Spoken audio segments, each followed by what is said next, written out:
Welcome back on this. මේක plane flash කරන්නේ. Hi Jeff. එයා ඒ වෙද්දි ලංකාවේ රිචස්ම ඩිස්කස් කරන්න අතරකට වෙනවා. මිනිස්සු ගොඩක් ෂොක් වුණේ. A billionaire who had been mysteriously disappeared in Sri Lanka. Imagine කරන්න ශ්‍රී ලංකන් බිස්නස්මන් කියලා. එයාලයින් එක vehicle manufacturing company international level එකේ business empire එක build up කරනවා. ඒ විතරක් නෙමෙයි. එයා ඒ වෙද්දි ලංකාවේ රිචස්ම ඩිස්කස් කරන්න අතරකට වෙනවා.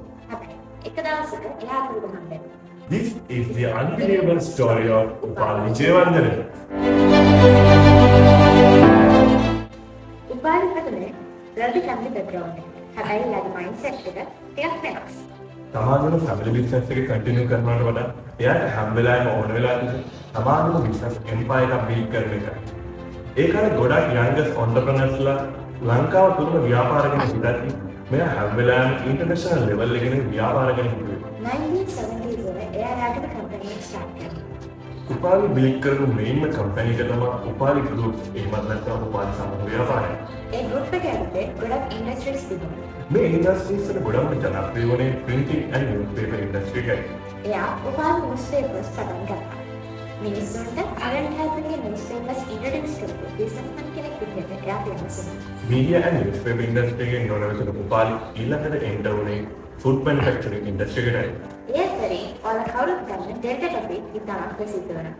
consumer product නිෂ්පාදනය කරලා මාකට් එකේ dominate කරන්න try කරනවා. මේ වෙද්දි goods import කරනවට වඩා ලංකාව තුළ manufacture කරන්න ගොඩක් companies කටයුතු කරනවා. හැබැයි මිනිස්සු ගොඩක් ෂොක් වුණේ vehicle industry එක. එයා locally vehicles assemble කරන project start කළා.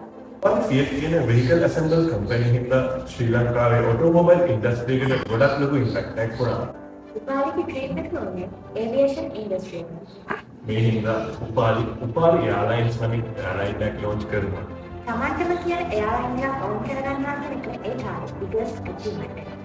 International business trip, foreign investors, luxury lifestyle. He lived like a global billionaire. Mr. American air confident, risk-taking mindset. Upali new industries වල companies ගොඩක් build කරගෙන ඉඳලා මෙයා හැදුනේ visionary entrepreneur කෙනෙක් විදිහට. හැබැයි 1989 shopping incident එකක්. උපාලි මැනේජ්ලා වල ඉඳන් ලංකාවට එයාගේ aircraft එකකට මොන වෙනවා. හැබැයි ඒ plane එක කවදාවත් ශ්‍රී ලංකාවට ආවේ නැහැ. No evidence. Welcome back on this. මේක plane crash කරන්නේ. Hi Jeff. අද වෙනකම් මේක මේක අභිලාෂ. ව්‍යවසායයන්ට කාර්යයක් කරන ප්‍රශ්න. Think bigger than your current situation. Think smartly. එක industry එකේ නෙමෙයි ගොඩක් industries වල opportunities වල. Local level එකේ හිතන්න. උපාලි විජේවර්ධන prove කරේ. ශ්‍රී ලංකාවේ world class business empire එකක් ගොඩනගන්න පුළුවන් කියලා. Dream global.